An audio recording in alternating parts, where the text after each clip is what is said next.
안녕하세요. 사연 읽어주는 남녀입니다. 오늘도 와주셔서 감사드리며, 그럼 오늘의 사연 바로 소개해드리겠습니다.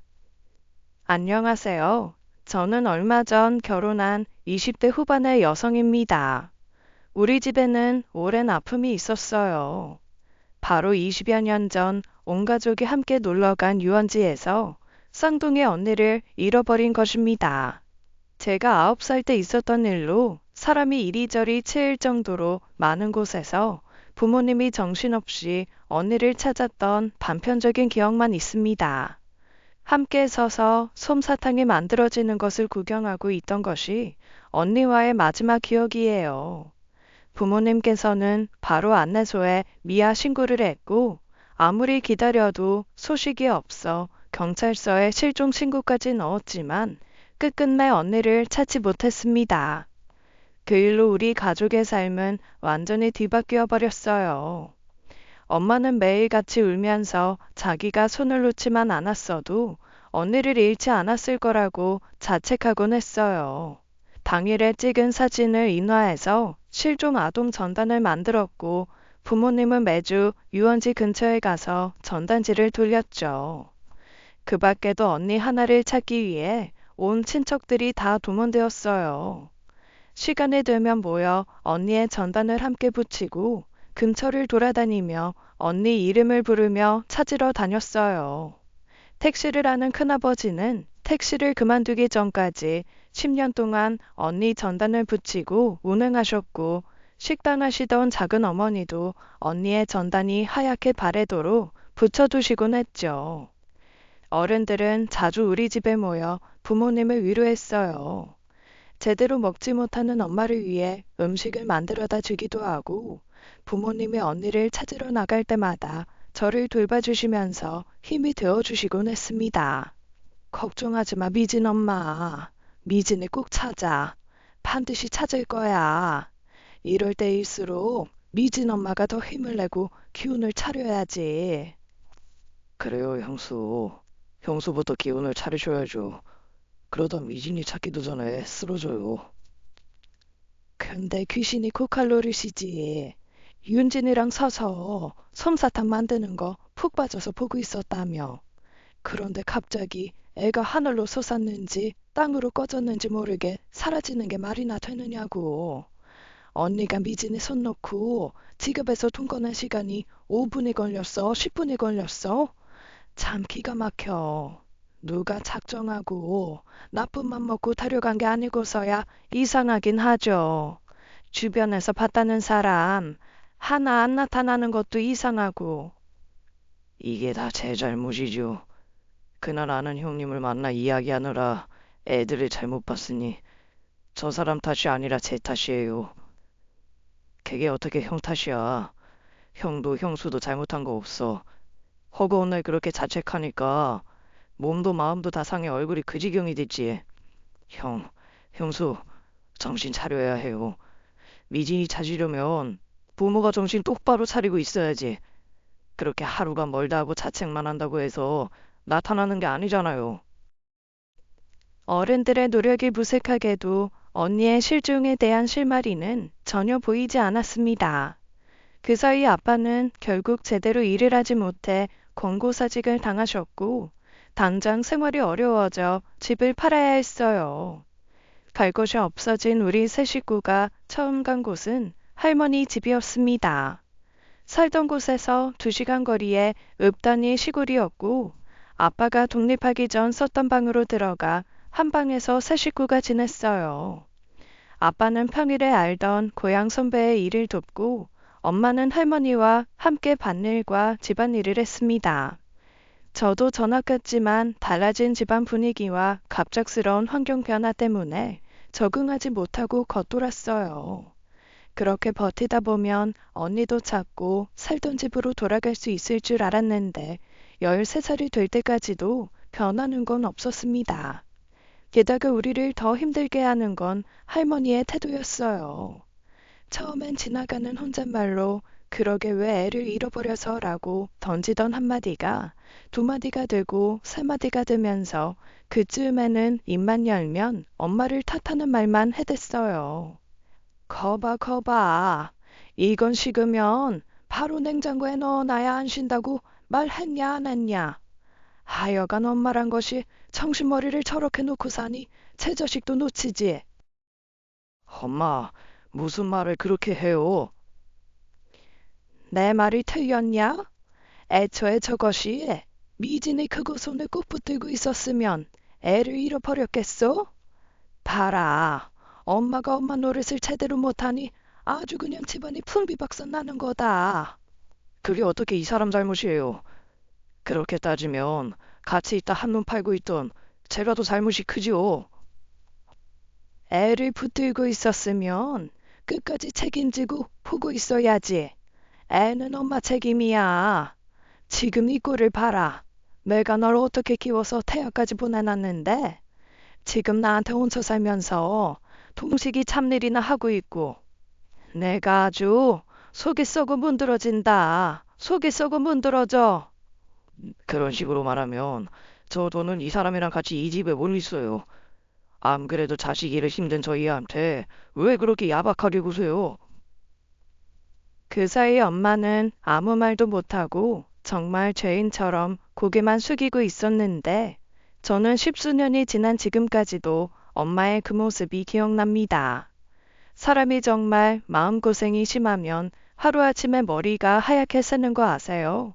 어느 순간 당시 30대였던 엄마의 머리가 완전히 백발에 가까워졌고 할머니 앞에서 죄인처럼 고개를 숙인 엄마는 멀리서 보면 할머니보다 더 늙어 보였어요.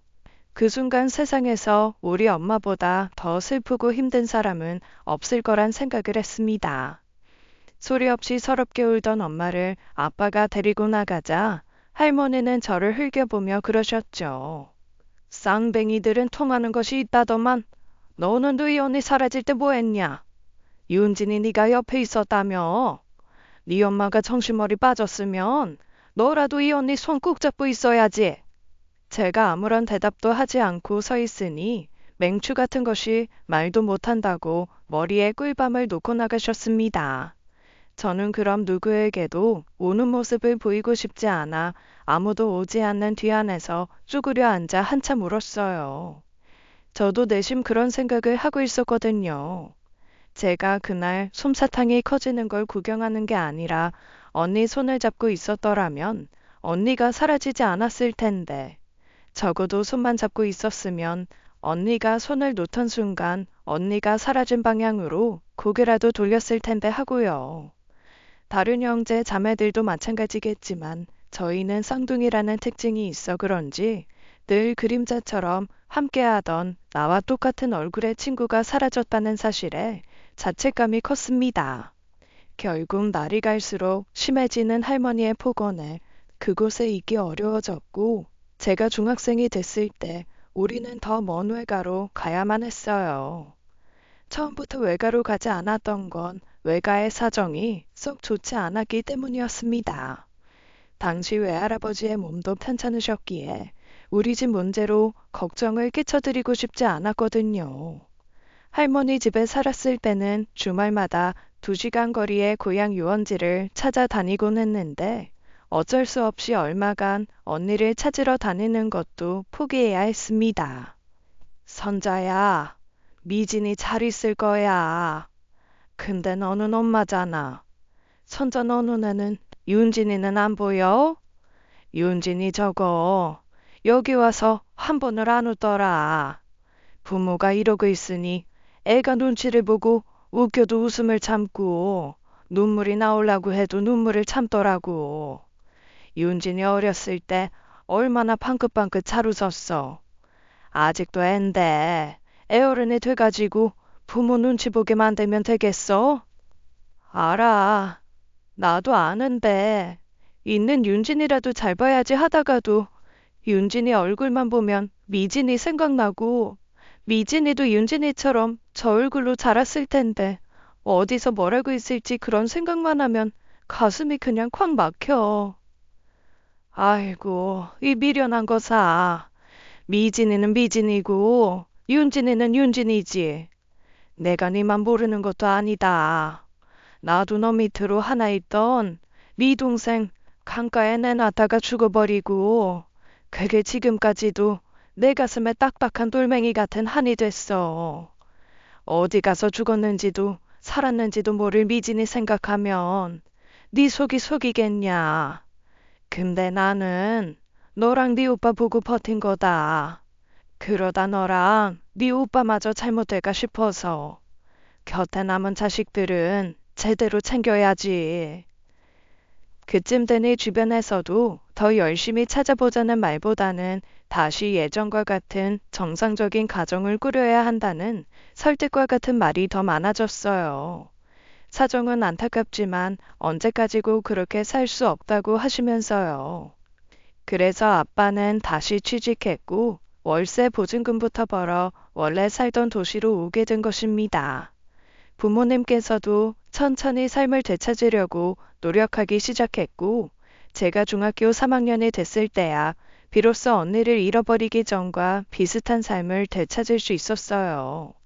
늘 그렇듯 엄마 화장대 위에 성적표를 올려놓았던 어느 날이었어요. 엄마가 제대로 집안일을 하기 힘든 상황이라 초등학교 때부터 집안일도 나서서 했습니다. 부모님이 오시기 전에 평소대로 밥솥에 밥을 앉혀놓고 저녁배에 맞춰 냉장고에 있던 반찬통을 꺼내놓았던 평범한 어느 날이었죠.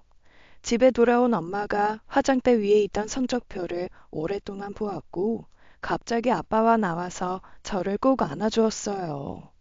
내 성적표는 항상 엄마 화장대 위에 있었는데 그날 처음으로 제대로 본 거였습니다.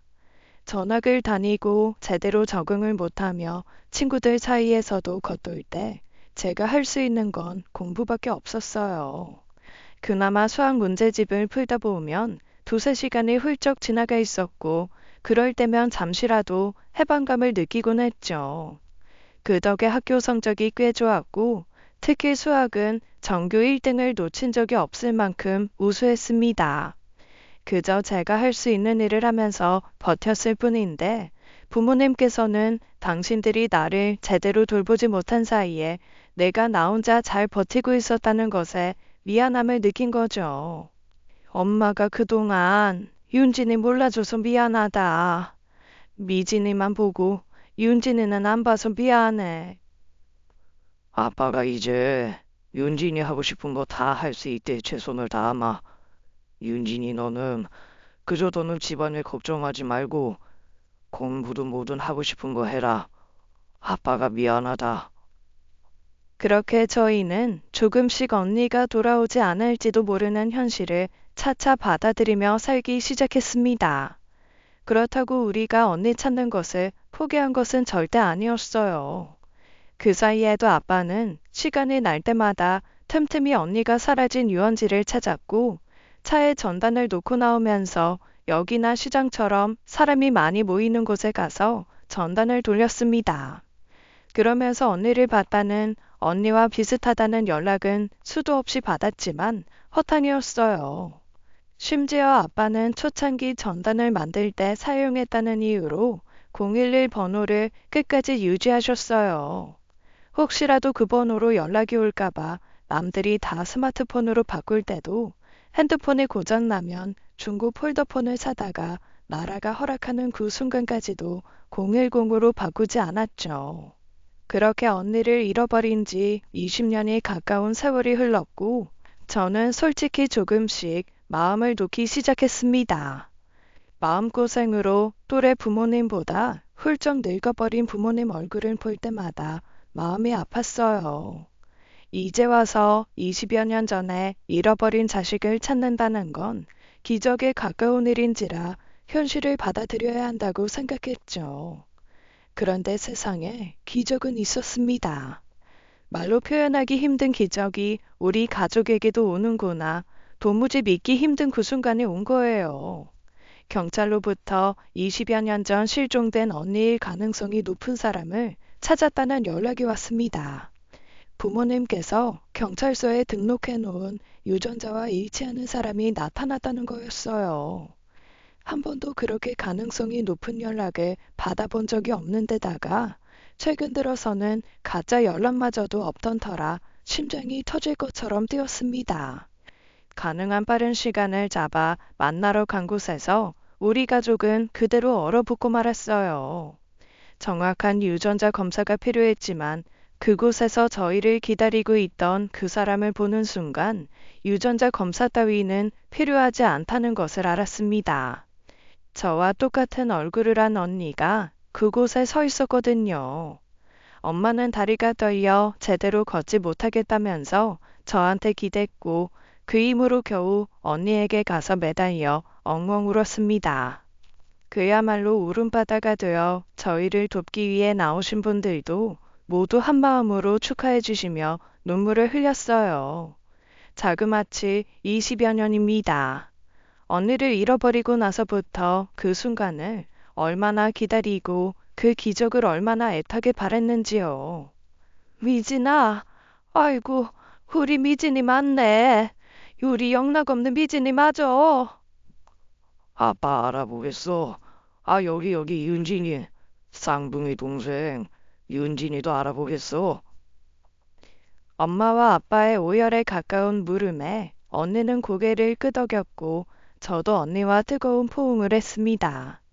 부모님은 늘 제가 있어 다행이라고 했는데 그중 가장 큰 이유는 아무리 시간이 흘러도 제가 있는 한 언니의 얼굴은 절대 잊지 않을 거라는 이유였어요. 스타일이 조금 달랐던 것뿐이지 저와 언니는 처음 보는 사람들마저도 어머어머 소리가 절로 나오게 같았습니다. 어떻게 된 거야? 지금은 어떻게 살고 있어? 결혼은 했어? 아직 결혼은 안 했어요. 그때 기억은 제대로 나지 않지만 어떤 아줌마가 절 데려갔다는 것만 기억나요. 그리고 지금의 양부모님 집에서 살게 된 거예요. 여기서는 5시간이 걸리는 곳이라 살면서 여기가 어딘지도 다 잊어버려서 못 찾았어요. 최근에서야 유전자 등록하면 찾을 수 있다는 이야기를 듣고 혹시나 하고 해본 거였어요. 저도 이렇게 빨리 제 가족을 찾게 될 줄은 몰랐는데. 그래, 고생했다. 고생했어. 이제라도 찾아서 얼마나 다행인지 몰라. 지금은 뭐해? 계속 양부모님 집에서 지낸 거야? 최근엔 근처에서 친구랑 같이 살다가 하는 건 없어요. 그냥 이 일 저 일. 집이 어려워서 대학은 못 갔고 그래서 취직도 어렵더라고요. 언니는 당시 친부모님을 잃은 충격 때문인지 뭔지 몰라도 저처럼 단편적인 기억만 있을 뿐이었어요. 유원지 같은 곳에서 부모님을 잃어버린 건 기억하는데 그곳이 어떤 유원지인지도 기억 못했습니다. 드문드문 어떤 여자한테 붙들려 빠르게 걸어갔다는 기억과 양부모님 집에 누워 잠에서 깬 기억만 난다고 했죠. 그런데 자꾸 부모를 찾아 우는 언니를 양부모가 으름장을 놓으며 다신 부모를 찾지 말라고 해서 한 번도 친부모나 저에 대한 기억을 입 밖으로 꺼내지도 못한 채 김수진이라는 이름으로 살았다고 합니다. 오랫동안 애가 안 생기는 집이었고 형편은 좋지 않았다고 해요. 그렇다고 다정한 부모도 아니어서 자주 싸웠고 그럴 거면 집 나가라는 소리를 달고 살았다고 하고요. 한 번도 사교육은 받아본 적이 없어 기술을 가르쳐주는 고등학교에 갔는데 그마저도 적성에 맞지 않고 학교 생활에 문제가 생겨 겨우 졸업했을 정도로 힘들게 살았던 모양이에요. 언니의 지난 이야기를 듣고 있던 저희는 눈이 붓도록 울었습니다. 우리의 실수로 인해 언니가 지난날 너무 힘든 삶을 살았다는 자책이 물밀듯이 밀려왔죠. 집에 들어와라. 네가 언제라고 돌아올 거라고 생각해서 네 방도 만들어 놨어. 이제 엄마가 너 하고 싶은 거 다 하게 해줄게. 우리 미진이 그동안 주지 못한 사랑 죽을 때까지 다 줄 거야. 저희는 언니를 키워주신 양부모님을 찾아 자초지종을 듣고 감사의 인사를 하고 싶었어요. 그래도 어쨌거나 지금까지 언니를 키워주신 분들이니까요. 하지만 그럴 만한 사람들이 아니라며 언니가 원하지 않았습니다. 힘들게 자랐어도 건강하게 잘 키워주지 않았냐며 인사하고 싶다는 말에도 그 사람들이 자기를 사서 키운 거나 다름없는데 신고 안 하는 것만으로도 충분하다면서 거절하더라고요. 그로부터 일주일 뒤 언니는 우리 집으로 들어와 살게 되었습니다. 엄마는 저희가 쌍둥이라는 이유로 언니 방을 준비할 때도 저와 똑같은 가구로 채워 넣어주셨어요. 물론 언니의 방은 누구도 살지 않았으니 생활감도 없고 물건도 부족했지만 앞으로 언니가 살아가면서 필요한 건 전부 지원해 주시겠다고 했죠. 그렇게 차고 넘치는 형편은 아니어도 부모님 모두 일을 하고 계셨고 저도 일을 하고 있었으니 당장 생활력이 없는 언니가 뭔가 배우고 싶다고 한다면 저도 적극 지원해 줄 생각이었어요. 처음 몇 주간은 너무 행복했습니다. 잃어버린 반쪽을 찾았다는 생각에 방이 따로 있는데도 밤마다 같은 침대에서 자면서 이런저런 이야기를 나누었죠. 넌 그래서 곧 결혼해? 내년에 결혼하려고 생각 중이야. 언니는 남자친구 없어? 나는 없지. 예전엔 있었는데 지금은 없어. 너 남자친구는 어떤 사람이야? 나보다 한 살 많고 증권사 다니는 사람이야. 실은 대학 때 만났던 남자친구 선배라 알고 지내다가 2년 전에 우연히 만나서 사귀게 된 거 있지? 알고 보니까 그때도 나한테 마음이 있었는데 후배 여자친구랑 그냥 포기했었는데 이렇게 인연이 된 거야. 신기하지? 와, 그런 인연도 있어? 되게 영화 같다. 대학은 어디 나왔어? H대 나왔어. 언니는 하고 싶은 거 없었어? 나는 공부는 못했어. 요즘엔 뭐 개나 소나 다 대학 간다던데. 집에 돈이 없어서 돈 주고 가는 대학도 못 갔지 뭐. 아, 언니. 지금이라도 언니 가고 싶은 대학이나 하고 싶은 공부 있으면 말해. 내가 도와줄게. 이제 와서 대학은 무슨 하고 싶은 것도 딱히 없어. 얼마 전까지만 해도 괜찮은 남자 있으면 빨리 시집이나 가서 평범하게 살았으면 했지. 가진 것도 없고 별 볼 일도 없는 집안이니 괜찮은 남자 만나기도 쉽지 않고. 무슨 그런 소리래. 나이 마흔에도 대학 가서 제2의 인생 사는 사람도 많은데. 아직 서른도 안 된 언니가 그런 소리 하면 그분들 다 화날걸? 지금부터 차근차근 해보자. 언니가 살고 싶은 삶을 만들어서, 어? 언니가 지금에 와서 가족이라도 찾은 것이 어디냐고. 자기 평생 후는 이번에 다 쓴 것 같다고 이 정도면 만족한다고 했지만 가족들 마음이 어디 그런가요? 그래서 뭐든 하고 싶은 거 다 하고 가지고 싶은 거 다 말하라고 했습니다. 그런데 그 말이 생각지도 못한 방향으로 흘러가는 거예요. 제 방에 있는 물건들이 하나둘 사라지기 시작하더니 그게 언니 방에서 나오는 일이 잦았습니다. 쿠션, 아이라이너, 립스틱 같은 화장품부터 가방, 옷에서부터 방을 꾸미는 사소한 소품과 화분, 나아가선 다이어리 같은 지극히 개인적인 물건까지요. 물건 사라질 때야 몇 번이고 그럴 수 있겠거니 빌려 쓰고 나눠 쓸 수 있겠거니 했어요. 그래도 제가 쓰던 거라 필요한 거 있으면 같이 쇼핑 가서 똑같은 걸로 사자고 하기도 했고요. 그런데 이상하게 사달라는 말은 안 하고 제 물건을 그렇게 가져다 쓰는 거예요. 거기다 다이어리까지 가져가는 건 이해가 안 되었죠. 제가 손글씨 쓰는 것도 기록하는 것도 좋아해서 여전히 매년 다이어리를 쓰는데 그 안에 업무 일정이나 사소한 약속과 더불어 짧은 일기를 쓰고 있던 터라 기분이 좋진 않더라고요. 언니, 다른 건 그렇다 치는데 다이어리 같이 개인적인 물건에는 손 안 댔으면 좋겠어. 어? 아, 그냥 궁금해서 한번 읽어봤어. 근데 좀 서운하다. 우리 예전엔 비밀 같은 거 없었던 것 같은데. 비밀이라서가 아니라 그냥 그건 내 다이어리잖아. 누가 다이어리를 다른 사람이랑 공유해. 우리끼린 그럴 수 있는 거라고 생각했어. 우리는 쌍둥이인데 이 정도쯤은 괜찮을 줄 알았는데. 아니, 봐도 상관없긴 한데 아무리 쌍둥이라고 해도 프라이버시라는 게 있는데 그렇게 말도 없이 개인적인 기록을 가져가서 보는 건 좀 아니지. 다이어리 필요하면 같은 걸로 사다 줄게. 됐어. 나는 다이어리 쓰는 거 안 좋아해. 그런 사소한 갈등이 몇 번씩 생겼습니다.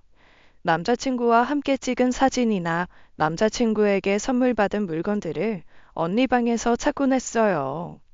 물건이 사라질 때마다 언니 방에 들어가서 뒤지고 있자니 지금 대체 뭐 하는 건가 싶어 현타가 오더라고요. 속상한 마음에 언니가 없을 때 엄마에게 하소연도 해봤어요. 자꾸 내 물건 함부로 만지고 쓰는 거 솔직히 불쾌해. 너가 좀 참아. 미진이가 한 번도 그런 거 제대로 가져본 적도 없다잖아. 물건 망가진 거 있으면 엄마가 다시 사줄게. 다시 사는 게 문제가 아니라 오빠가 기념일에 사다 준 것도 마음대로 하고 다니고 물건 없어질 때마다 언니 방으로 찾으러 다니는 것도 현타와. 그리고 왜 오빠랑 찍은 사진까지 가져가? 알았어. 엄마가 그러지 말라고 말할 테니까 언니한테 너무 뭐라고 하지 마라. 응? 저도 그런 생각을 입 밖으로 꺼내기가 쉽지는 않았습니다. 언니 사정 뻔히 아니 가능한 많은 것을 당연하게 양보하고 싶었어요. 그런데 언니 행동에 불쾌감을 느낄 때마다 오히려 제가 잘못하고 있다는 생각이 들어 괴롭기도 했거든요. 그래서 사실 제가 나서서 할 수 있는 건 거의 없었고, 결국 남자친구에게 받은 선물은 따로 남자친구한테 맡기기에 이르렀습니다. 이걸 다 가지고 온 거야? 다 나눠가지고 다 가져가도 되는데, 솔직히 오빠한테까지 받은 선물을 공유하고 싶진 않아. 너도 상황이 난처하겠다. 윤진이 너도 어떻게 보면 그 일로 평생 외동으로 혼자 편하게 살다가 자매가 생긴 거니 불편하기도 하겠지. 내가 못된 건가? 빌려가겠다. 이것 좀 사다 주라. 그런 말도 없이 다른 사람 물건 만지는 게 일반적이진 않잖아. 그러게. 아, 쌍둥이라 그런가? 특히 이 일란성 쌍둥이들은 니꺼 내꺼 없이 공유하면서 지내긴 한다던데. 난 싫어. 싫은 건 싫은 거야. 양보해도 되는 게 있고 하면 안 되는 게 있지. 아무리 20년 만에 찾은 쌍둥이 언니여도 내 모든 걸 다 양보할 순 없지. 조금만 참아. 이 결혼하게 되면 헤어져 살 텐데. 너 성격에 나중에 좀만 참을 거라고 괴로워할 거 뻔하니 하는 말이야. 알지? 그나마 남자친구가 제 마음을 알아주는 것 같아 위로가 되었어요. 남자친구 말대로 결혼하게 되면 따로 살게 되니 제가 조금만 더 참으면 된다고 생각했죠. 그러다 사건이 터진 게 남자친구에게 프로포즈를 받은 다음 날이었어요. 이미 약속된 결혼에 프로포즈는 선물 같은 거 필요 없다고 했는데 남자친구는 형식적인 프로포즈라도 하고 싶다고 하더라고요. 그래서 명품 가방 그런 건 진짜 필요 없으니 정 해주고 싶으면 A사 노트북을 사달라고 한 적이 있어요. 그런데 생각지 못한 날에 프로포즈 반지와 함께 그 노트북을 받은 거죠. 제가 군대를 나와 기계에 관심이 많기도 하고 지금 쓰던 오래된 노트북을 버리고 새 노트북이 필요하던 차였거든요. 프로포즈 반지를 받고도 언니 생각이 나서 남자친구한테 맡기고 당장 업무에 쓰려고 노트북이랑 꽃만 집으로 가져왔죠. 그런데 다음날 일어나 보니 꽃도 노트북도 감쪽같이 사라진 거예요.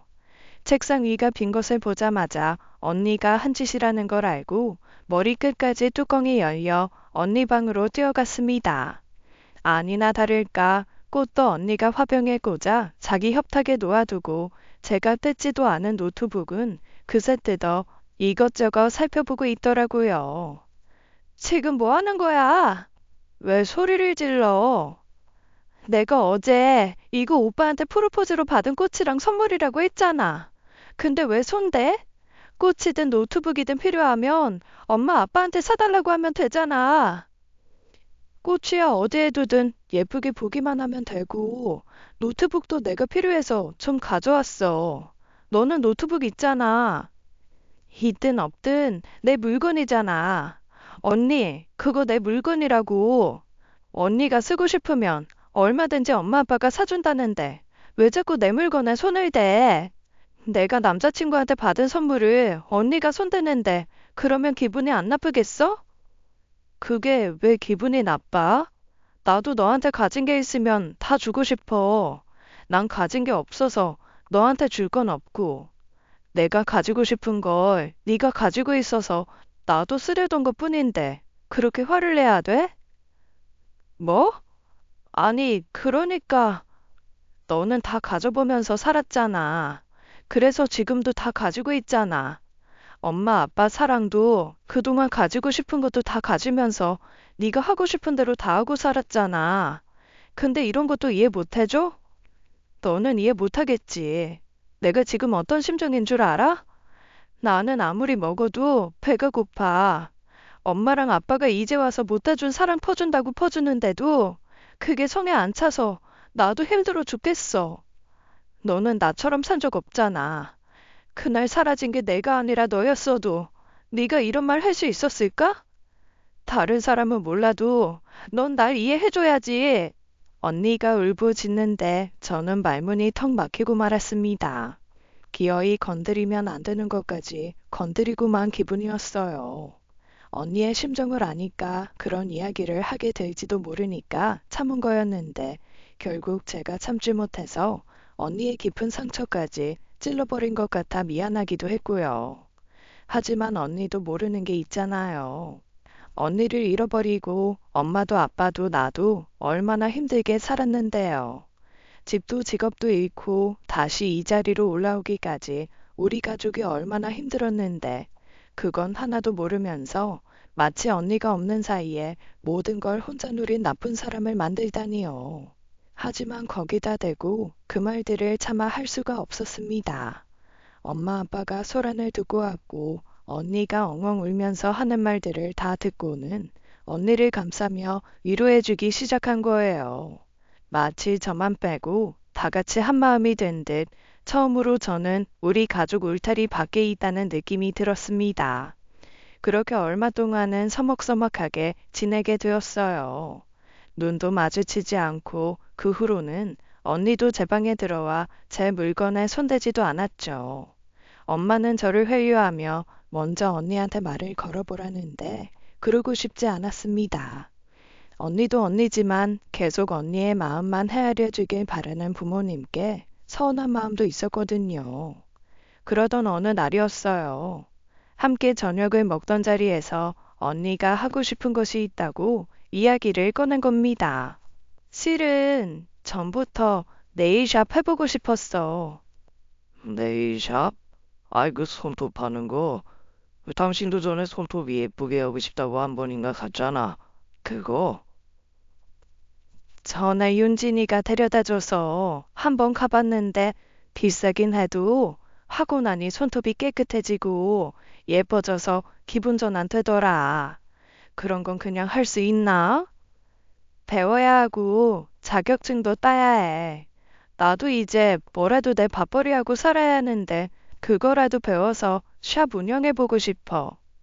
그래, 좋은 생각이다. 뭐라도 하고 싶은 게 생겼으니 얼마나 다행이야. 그건 어디 학원에 등록하면 되는 거야?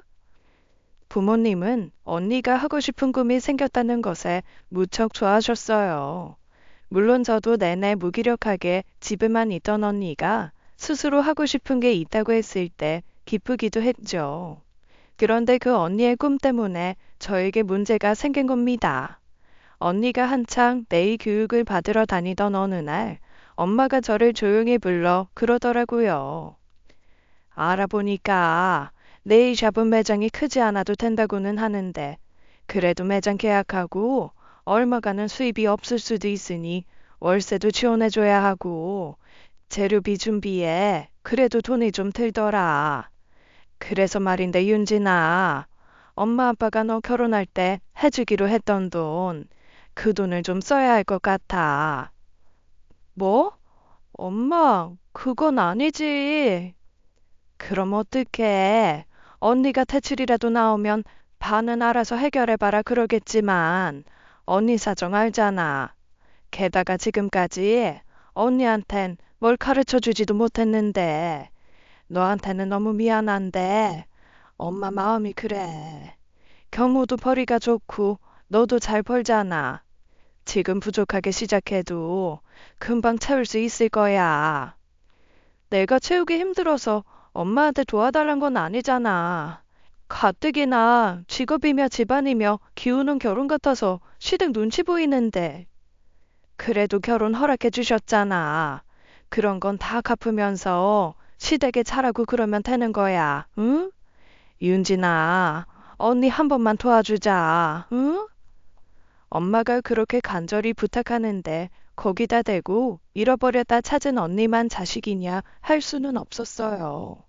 맡겨놓은 돈도 아니고 사실 부모님도 언니를 그렇게 찾게 될 거라곤 생각하지 못했을 때 한 약속이었고요.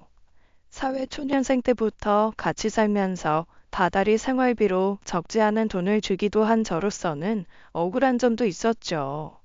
하지만 당장 언니 먹고 살게 만들어준다는데 그 돈으로 결혼하겠다고는 말이 나오지 않았습니다. 결국 남자친구에게 솔직히 털어놓고 양해를 구했고 남자친구는 그게 무슨 큰 문제라고 걱정이 무색하게도 제 상황마저도 포용해 주었죠. 저는 예정대로 결혼 준비를 하기 시작했고 언니는 자격증을 따고 네일샵을 열었습니다. 여느 자매들처럼 싸웠다가 다시 가까워지는 과정에서 또 부딪히는 일이 생겼어요. 그래서 저는 언니와 더는 불필요한 감정 싸움을 하고 싶지 않아 결혼 전 신혼집에서 남자친구와 살기 시작했습니다. 혼인신고를 한 뒤라 정확히는 남자친구가 아닌 남편이었죠. 그때까지만 해도 언니가 거기까지 따라와 드나들 줄은 몰랐던 거예요. 남편과 저녁 식사를 하려고 하던 차였어요. 갑작스러운 초인종 소리에 가보니 언니가 와 있던 거예요. 누구야? 처형인데요. 언니? 갑자기 언니가 왜? 아이, 당신이 오라고 한 거 아니야? 내가 언니를 우리 집에 왜 불러? 언니 불편해서 집 나온 건데. 누구에게도 언니가 올 거라는 연락을 받지 못한 터라 혹시 엄마 심부름으로 왔나 했더니 그게 아니었어요. 혼자 저녁 먹기 심심하다고 일 끝나고 집에 돌아오는 길에 굳이 돌아 우리 집에 들른 거였습니다. 언니가 신혼집에 오는 게 좋지는 않았어요. 입주 전 살림을 다 들여놓고 꾸민 신혼집을 여기저기 들쑤시듯 보고 다니던 표정이 마음에 걸렸거든요. 딱 제가 가진 물건들을 탐내던 그 표정이었습니다. 언니가 왔다 가면 또 내 물건들이 하나씩 없어지겠구나 싶어 그 뒤로 따로 부른 적도 없어요. 밥 먹고 있었네. 나도 같이 먹자. 잘 됐다. 김치찌개야? 고기 넣었어? 에이, 뭐야. 참치 넣었네. 집에 가서 먹지 왜 왔어? 말도 없이. 너 하나 나갔다고 집이 엄청 썰렁하더라. 제부, 같이 먹어도 되지? 그럼요. 앉으세요. 밥 가져다 줄게요. 어머, 센스. 잘생겨, 키 커, 직업 좋아, 자상해. 진짜 내 스타일이야. 우리 쌍둥이라 그런가? 어떻게 남자 보는 눈도 똑같지? 언니, 얘는 무슨 말을 못해. 지 남편이라고 챙기는 거 봐. 너 그러면 나 좀 서운해. 너 옛날에 기억 안 나? 우리 결혼해서도 같이 살기로 했잖아. 아, 윤진이가 그랬어요. 그럼 우리는 영혼의 단짝이라고 하면서 죽을 때도 같이 묻히자고 했는데 말도 안 되는 소리 하지 마. 그때 우리 나이가 몇이었는데 결혼이니 묻히니 그런 말을 했겠어? 그랬을 거라는 거지. 우리는 쌍둥이잖아. 쓸데없는 소리 좀 하지 말고 빨리 먹고 가. 예전엔 언니 언니 하면서 내 뒤만 졸졸 따라다니더니 변했다, 변했어. 그런 일들이 한 주 걸러 한 번은 꼭 있었어요. 조용히 밥이나 먹고 가면 모를까 자꾸 선을 넘으며 농담이라고 하는 말이 불쾌하기 짝이 없었죠. 매번 말도 없이 찾아오는데 집 앞에까지 찾아온 사람을 가라고 할 수도 없어 어떤 날은 없는 척도 했고요. 그러다 보니 퇴근할 때마다 오늘도 언니가 오진 않을까 하는 생각에 스트레스가 너무 컸어요. 한 번은 밥을 다 먹고 남편이 설거지하는데 갑자기 뒤에서 남편을 와라 껴안는 거예요. 남편이 놀라 밀쳐내자 놀란 얼굴로 뻔뻔하게 그래요. 어? 난 줄 알았어? 나 윤진이랑 되게 비슷하게 생겨서 모를 줄 알았는데. 알죠. 스타일도 다른데요. 아, 그런가? 나도 윤진이처럼 머리카락이 좀 짧으면 더 닮았으려나? 더는 참을 수 없어 결국 부모님을 찾아 자초지종을 이루며 말했습니다. 남편도 있는 자리라 그런지 전처럼 마냥 제게 양보를 요구하지는 못하시고 고개를 못 들더라고요. 엄마, 언니 좀 심해. 이건 그냥 어렸을 때 잃어버린 시간을 보상받고 싶은 마음을 더 넘어선 거라고. 구서방한테는 미안하게 됐어. 얘가 사랑받지 못해서 그러니 좀 이해해 주게. 이게 그냥 단순히 사랑받지 못한 행동이니 이해해야 한다는 게 아니야. 몇 번이나 그런 하면 안 되는 행동이다. 그렇게 하지 말아라. 일일이 가르치는 것도 문제고. 가르쳐도 그걸 이해하지도 않고 제멋대로 구는데 심각하다고 생각하지 않아? 너네가 떨어져 살아서 그렇지. 내내 붙어 살았으면 그런 건 장난이라고 생각하고 넘어가 주기도 했을 텐데 싶고 그래. 뭐? 엄마가 그때 네 언니 손만 제대로 잡고 있었어도 너네가 이렇게 남처럼 대면대면하게 크지는 않았을 건데. 그래. 너는 기억 못하겠지만 니네 둘이 껌딱지처럼 붙어 살면서 니 거 내 거 없이 지냈어. 네 거 내 거 없이 지냈다고 결혼해 독립한 내가 내 남편도 언니 거라는 거야? 아빠, 지금 언니 하는 행동 충분히 선 넘고 있고 이대로 뒀다간 사위한테 더 창피한 일 생겨. 이 사람이라고 언제까지 내 언니란 이유로 참고만 있을 것 같아? 미안하네 구서방. 내가 잘 알아듣게 다 이루고 집에 찾아가는 일 없게 할 테니 걱정 마.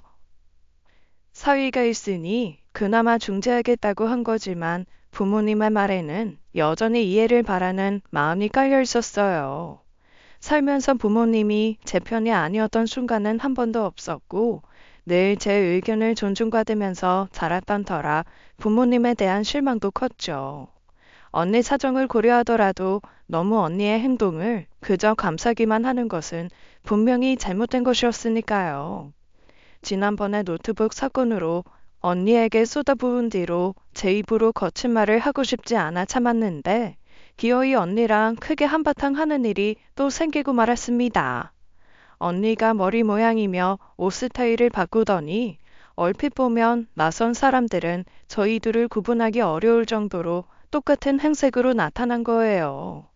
부모님 관절이 좋다던 영양제를 사다 집에 들렀다가 어찌나 당황스럽던지요. 제가 나타나자 부모님은 마치 어렸을 때 저희 자매를 보는 것 같다고 너무 좋아하시고 그러니 제가 거기다 대고 뭐라고 할 수가 없었습니다. 제부, 어때? 이러니 좀 구분하기 힘들 것 같지 않아? 네? 네. 그렇네요. 그렇지? 그렇다니까. 나도 이제 제부 같은 남자 만날 수 있으려나? 엄마, 이거 매일 아침 저녁으로 식후에 한 포씩 먹어요. 그럼 이만 가볼게. 아니 왜 밥이라도 먹고 가지 않고. 그래, 먹고 가. 모처럼 왔으면서 왜 그냥 가? 먹고 왔어. 가볼게. 그리고 당황스레 인사하는 남편을 끌고 나와 씩씩거렸죠. 언니가 단순히 저를 따라하려 하는 게 화가 나는 건 아니었습니다. 자꾸 내 것을 탐내는 것이 눈에 보여 화가 나는 거였어요. 자꾸 자기 취향이네 뭐네 하면서 남편을 건드는 것만큼은 저도 참을 수가 없었습니다. 남편도 느끼는 바가 있는지 나와서 말없이 손을 꽉 잡아주더라고요. 더는 언니 마주치는 일이 없도록 철저히 선을 긋고 대해야겠다고 결심하며 살던 어느 날이었습니다. 결혼식을 올리기 전 마지막 명절이었고 모처럼의 명절날이니 다 함께 복작복작한 집에서 놀다 자고 가라는 부모님의 말씀에 제가 썼던 방에서 하룻밤 머물게 됐어요. 저녁에 맥주를 마셔 그런지 자다가 깼습니다. 새벽에 화장실을 갔다가 방에 돌아온 저는 너무 놀라 비명을 질렀어요. 제가 누워있던 자리에 언니가 누워 제 남편을 껴안고 있었던 거예요. 야, 이게 대체 뭐 하는 짓이야? 어? 뭐야, 이은진아. 어? 차요? 어? 뭐야? 어머어머, 나 미쳤나 봐. 미안해, 제부. 내가 술을 너무 많이 마셨나 봐. 어떡해, 술이 웬수지? 난 내 전 남자친구인 줄 알고 진짜 미안해. 내가 정신이 없어서 입까지 맞추고. 뭐? 이은진아. 나는 진짜 어둡고 그래서 당연히 너라고 생각하고 실수야. 나 진짜 몰랐어. 아니, 왜 차영이 여기 있는 거예요? 뭐야, 무슨 일인데 그래? 야, 너 미쳤냐? 너 정신 나갔어? 정신병자야? 뭐? 야, 송윤진, 너 언니한테 손 넘지 마. 선은 네가 먼저 넘었지. 언니 하면서 언니 대접해줬으면 그만한 책임을 느껴야지. 걔껏 이분 먼저 태어난 게 무슨 유세라고. 이게 진짜? 뭐? 너 말 다 했어? 실수라고 했잖아. 넌 살면서 실수 안 해? 사람이 술에 취해서 실수 좀 할 수 있는 거 가지고. 실수? 웃기고 있네. 야, 실수는 무슨 실수야? 나 화장실 가는 사이에 일부러 기다렸다는 듯이 들어와서 버린 일이겠지. 왜들 이래?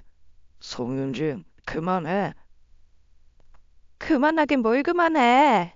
아빤 사위 앞에서 창피하지도 않아? 지금 이게 누구 편을 들어야 하는 건지 모르겠어? 아빠가 저렇게 오냐오냐 하면서 30 앞둔 딸을 9살 애 키우듯 하니까 저게 정신 못 차리고 저러는 거 아니야. 야, 나도 너처럼 자랐으면 이렇게 되진 않았어. 나도 이 집에서 멀쩡히 자랐으면 공부도 잘했을 거고 좋은 직장에 제부같이 능력 좋은 남자 만나서 결혼했겠지. 네 삶이 내 삶이 될 수도 있었던 거라고. 얼굴도 똑같은데 자란 환경이 같았으면 나도 너처럼 살 수 있었어. 제발 그만 좀 해. 그래, 나 너 어떻게 자랐는지 몰라. 근데 너도 모르잖아. 나라고 얼마나 편하게 산 줄 알아? 너 잃어버리고 하룻밤 사이에 새하얗게 샘머리로 매일 밤 오는 엄마. 퇴근하면 너 찾겠다고 온 지역을 뒤지고 다니느라 매번 부재 중인 아빠. 그 사이에서 나는 뭐 얼마나 관심이나 사랑받고 자란 줄 알아? 착각하지 마. 너만 힘들었던 거 아니야. 너 힘들었다고 지금 이렇게 비상식적인 행동까지 봐줘야 할 이유 없다고. 그만해라, 윤진아. 그만해. 오빠, 나와. 송미진, 너 나한테, 그리고 이 사람한테 진심으로 사과할 때까지 우리 얼굴 볼 생각도 하지 마. 나 언니한테 제대로 된 사과 받을 때까지 이 집에 오는 일 없을 거니까 엄마 아빠도 그런 줄 알아. 그렇게 속에 있는 말 다 쏟아내고 나온 새벽, 남편 차 안에서 얼마나 울었는지 모릅니다. 잘못한 것도 없으면서 미안하단 말을 수도 없이 하는 남편의 사과를 들으면서요. 정말 제대로 된 사과 받기 전까지는 얼굴도 볼 생각이 없었어요. 날이 밝은 뒤 온 엄마의 전화에 내 결혼식에도 부르지 말라고 으름장을 놓았습니다. 그런데도 엄마가 울면서 한 번만 봐달라고 하는 거예요. 나는 엄마 사과 듣고 싶은 게 아니라 송미진 걔 사과를 받고 싶은 거야. 잘못한 건 걘데 왜 엄마가 그래? 윤진아, 그러지 말고 한 번만 좀 봐줘. 미진이가 질투가 나서 그래. 들어보니 전에 만났던 남자애들이 하나같이 인간 같지도 않은 애들이었나 보더라. 얼마 전까지 남자랑 둔거였는데 걔도 사람을 패서 감옥에 갔나 봐. 그래서 뭐 엄마는 무슨 말이 하고 싶은 건데 언니가 그렇게 나쁜 남자들만 만나서 그러는 거니까 오빠를 나눠 쓰면서 좋은 남자 만나는 기분도 공유하라 이거야? 그게 아니라 그냥 그러려냐고 이해를 해주라는 거지. 나는 그냥 걔가 그러는 게 다 내 탓 같고 그래. 엄마랑 아빠가 부족해서 애를 그렇게 만들었나 싶고. 엄마, 솔직히 그래, 내가 언니가 자란 환경에서 자란 건 아니지만 나였으면 저러지 않았을 거야. 제대로 도움받을 수 있는 환경을 갖췄으면 이제라도 제대로 살아보려고 노력하면 되는 거잖아. 내 거 탐내서 가져간다고 해서 그게 언니 거가 돼? 나인 척 내 남편 껴안고 입 맞춘다고 해서 내 남편이 지 남편 되는 거냐고. 그렇게 이해받을 수 있는 일이라고 생각하면 엄마 친구며 친척들한테 다 붙들고 물어봐. 지금 이게 상식적으로 이해하고 넘어갈 수 있는 일인지. 그래도 너는 쌍둥이 동생, 제발 그만 좀 해. 그놈의 쌍둥이. 쌍둥이가 뭐? 쌍둥이니까, 쌍둥이 동생이니까, 쌍둥이 언니니까. 아주 족쇄 같아. 걔 이야기할 거면 다시는 전화하지 마. 언니만 찾으면 20여 년 전 잃었던 우리 집의 웃음이 되돌아올 줄만 알았어요. 실은 이미 언니가 없는 사이에 우리 가족은 나름의 삶을 다시 만들었던 것이었고, 언니가 오면서 다시 망가진 것 뿐이었죠.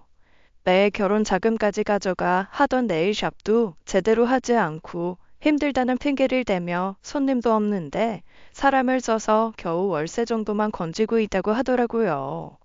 앞으로 어떻게 할 거냐고 해도 부모님은 애초에 언니를 찾아 사정을 들은 순간 죽기 직전까지 어떻게든 본인들이 책임지기로 마음먹었던 것 같습니다.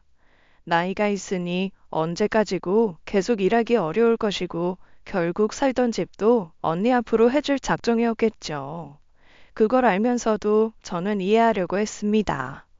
이해란 그런 곳에 쓰는 말이죠.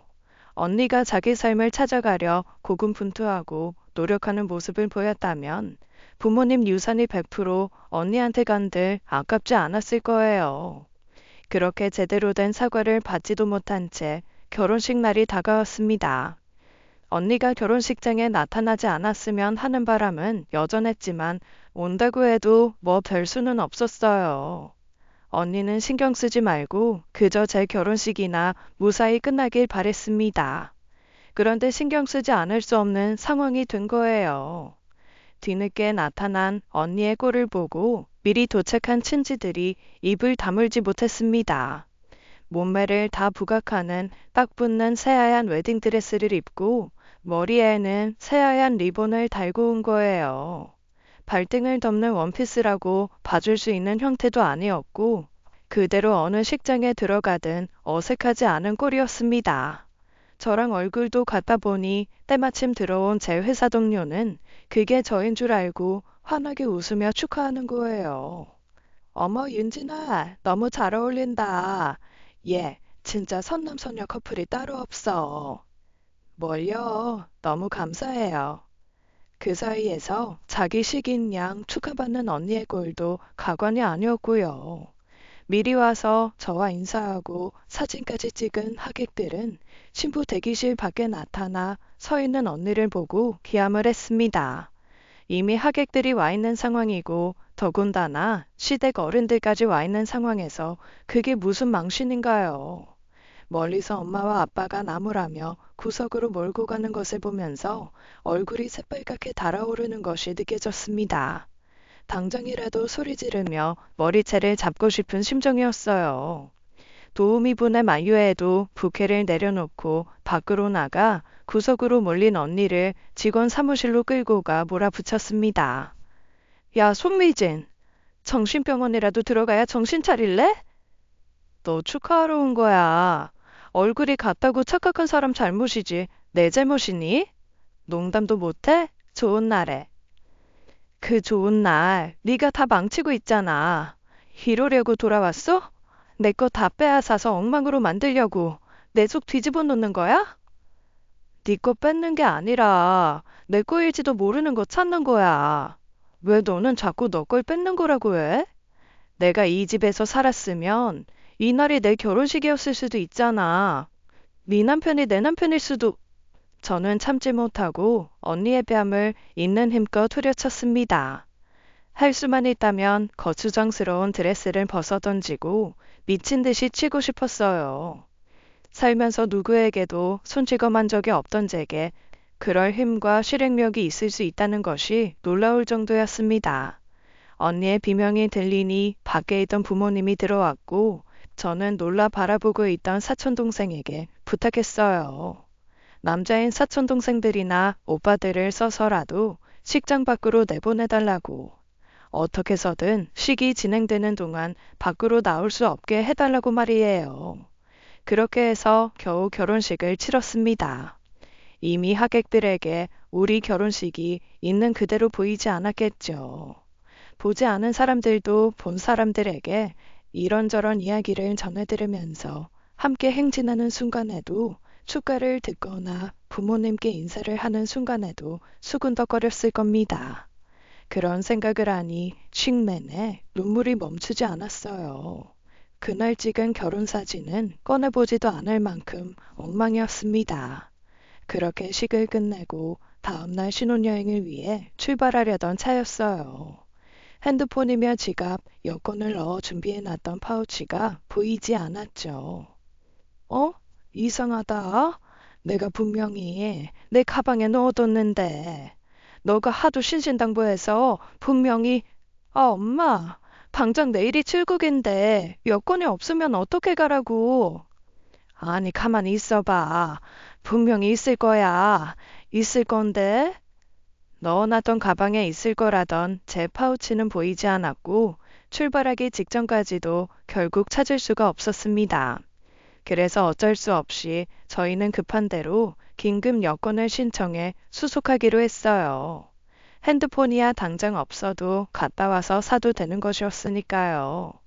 결혼식도 망치고 신혼여행 일도 험난한 데다가 출발하기 전 시부모님 표정이 무척 좋지 않아 절망적이었습니다. 사실 그런 기분으로는 신혼여행을 가고 싶지도 않았어요. 그렇다고 언니를 찾아가 따진다고 한들 변하는 것도 없었고요. 공항에 가서 긴급 여권을 신청하고 수속하러 가서 저의 그 황당한 불행은 거기서 끝이 아니라는 걸 알았습니다. 이미 발권 완료가 된 티켓인데요. 네? 그게 무슨 말씀이세요? 어머, 아까 분명히 발권하셨던 것 같은데. 네? 그 순간 가슴이 얼마나 뛰던지요. 설마 하며 남편을 바라보는데 남편의 핸드폰으로 카톡 메시지가 왔습니다. 그것도 제 이름으로 말이에요. 자기야, 어디야? 나 먼저 들어가 있을게. 그러니까 언니가 제 핸드폰과 신분증이 든 지갑, 여권을 가지고 출국하려고 했던 거였어요. 제가 간과했던 것이 있는데 핸드폰이 얼굴 인식으로 열립니다. 늘 생각 없이 사용했던 기능이라 언니가 똑같은 얼굴을 이용해서 제 핸드폰을 활용할 수 있을 거란 생각을 못했던 거예요. 너무 기가 막히고 황당해서 바로 전화를 걸었는데 안 받더라고요. 얼굴이 같으니 여권과 티켓만 있으면 그냥 통과되는 줄 알았겠지만 아무리 쌍둥이라도 지문은 다르죠. 아주 낮은 확률로 지문이 같거나 혹은 지문에 문제가 있다고 판단해서 직원이 그냥 통과시켜 줄 수도 있죠. 그렇다고 제가 순순히 언니의 출국을 도울 생각은 눈꼽만큼도 없었습니다. 어차피 지문 때문에 출국 심사도 통과 안 될 거고 내가 긴급 여권 받아서 그 여권으론 들어갈 수도 없어. 경찰에 붙잡혀가고 싶지 않으면 당장 이 구역으로 와. 마지막 기회야. 언니가 오길 기다렸지만 언니는 메시지를 읽고도 나타나지 않았습니다. 저희 부부도 신혼여행에 가지 못했어요. 남편에게 온 메시지를 받았을 때만 해도 머리끝까지 화가 나서 어쩔 줄을 몰랐는데 오히려 언니를 기다리는 시간에 마음이 차분해지더라고요. 저는 바로 경찰에 언니에게 여권을 도둑맞은 사실, 그 여권으로 출국을 시도한 사실을 신고했습니다. 어지간하면 그냥 넘어가자고 했을 남편도 바로 변호사 지인을 찾아 상담 날짜를 잡고요. 아무리 가족 간일지라도 불순한 의도로 제 여권을 사용했고 출국을 시도하려고 했으니 죄가 가볍지 않았어요. 거기다 제가 절도죄로 고소했거든요. 여권과 신분증을 비롯해 그간 저에게 말도 안 하고 가져갔던 물건들을 들어서요. 거기다 언니 때문에 가지 못한 신혼여행 비용에 대한 손해배상 소송도 함께 걸었습니다. 그러니 여권법 위반에 출입국 관리법 위반까지 아주 문제가 복잡해졌죠. 거기까지 하니 그제야 전화가 오더라고요. 문제가 심각해졌어. 내 앞으로 네가 한 고소만이라도 좀 취하해줘. 잘못한 게 있으면 벌 받아. 이렇게까지 해야겠어? 미안해. 내가 잠깐 미쳤었어. 진짜 출국할 생각은 아니었어. 그냥 네가 결혼식장에서 날 그렇게 망신 준 것도 화가 나고 나는 가족을 찾고도 변한 게 없는 것 같은데 넌 좋은 남자 만나서 결혼한다고 하니까 회방 놓고 싶은 마음에 그런 거야. 이제 와서 모든 걸 다 망쳐놓고 이제 와서 네 상황이 불리해지니까 사과해야겠다 싶어? 내가 고소 안 했으면, 신고 안 했으면 영영 그럴 마음도 없었겠지. 그러면 어쩌라고? 솔직히 내 말이 틀린 것도 아니잖아. 넌 왜 날 그렇게 이해를 못 해줘? 왜 계속 네가 가진 게 네 거라고만 생각을 하냐고. 내가 너처럼 살았으면 저는 더는 듣지 않고 끊어버렸습니다. 벽에 대고 아무리 바른 말을 하고 정신을 차리라고 한들 그게 먹히나요. 그리고 바로 언니 번호를 차단했고 남편 핸드폰으로도 차단을 해놨어요. 언니를 차단하니 엄마 번호로 오기 시작했는데 엄마한테도 엄마 아빠 전화로 언니 목소리가 들리면 두 분 전화도 차단하겠다고 엄포를 놓았습니다. 두 분 다 본인이 죄인이라면서 하소연하기에 슬프지만 결국 두 분과도 거리를 둬야겠다고 판단했어요. 엄마랑 아빠는 내가 아무리 언니 때문에 힘들고 괴롭다고 해도 엄마 아빠한테 세상에서 가장 불쌍한 사람은 언니일 거야. 그치? 윤진아, 알아. 언니가 잘못했고 지금 네 마음 어떤지 엄마랑 아빠 충분히 이해해. 어떻게 할지 고민해보자. 언니도 반성하고 있으니 어떻게든. 아니, 엄마? 언니는 지금 자기가 위기에 빠져 있으니 그런 소리를 할 수 있는 거야. 애초에 처벌받을 일이 없으면 나한테 미안하다 사과할 일 같은 거 없을 사람이라는 거 엄마도 알잖아. 윤진아, 엄마 아빠는 언니한테 가진 죄책감에 절대 언니 놓지 못할 거고 나는 그 피해를 내 남편이랑 나눠 가질 생각 전혀 없어. 나중에 내 자식이라도 태어났을 때 언니가 어떻게 할지 생각하면 소름 끼쳐. 다 생각해서 하는 말이야. 잘못한 건 벌을 받고 정신과 치료받게 해. 그게 진짜 언니를 위한 길이니까. 그 뒤로 반년이 넘었지만 한 번도 집에 따로 연락한 적은 없어요. 언니는 법정에서 자기 여권인 줄 알고 출국하려고 했던 거라고 했지만 태어나 한 번도 여권을 만든 적이 없었고 정황상 거짓 주장을 하고 있다는 것이 저와 했던 통화 녹음 증거로 밝혀졌죠. 내가 자기 물건을 뭐든 써도 된다고 했다고 절도가 아니라고 주장을 했지만 여권과 신분증 그리고 핸드폰을 말없이 가져갔다는 것도 명백한 증거가 있어 실형을 피할 순 없었습니다. 가장 불쌍한 건 부모님이지만 저는 부모님처럼 언니를 한도 끝도 없이 받아주고 싶진 않습니다. 내가 없었던 만큼 언니가 그 자리를 채우고 나야 부모님의 죄책감이 좀 덜어질까요? 저에 대한 미안한 마음에 언니를 위해서가 아니라 나를 생각하며 사과할 수 있는 날이 올까요?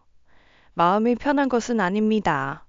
이런 상황에 견디다 못해 부모를 외면하고 사는 제 심정을 이해받지 못하더라도 살기 위해 이렇게라도 해야 할 것 같아요. 위로받고자 사연을 보내게 되었고 질타하시더라도 그것마저 겸허히 받아들이겠습니다. 지금까지 사연 읽어주는 남녀였습니다. 끝까지 시청해주신 여러분 감사드리며 저희는 다음 사연으로 돌아올게요. 감사합니다.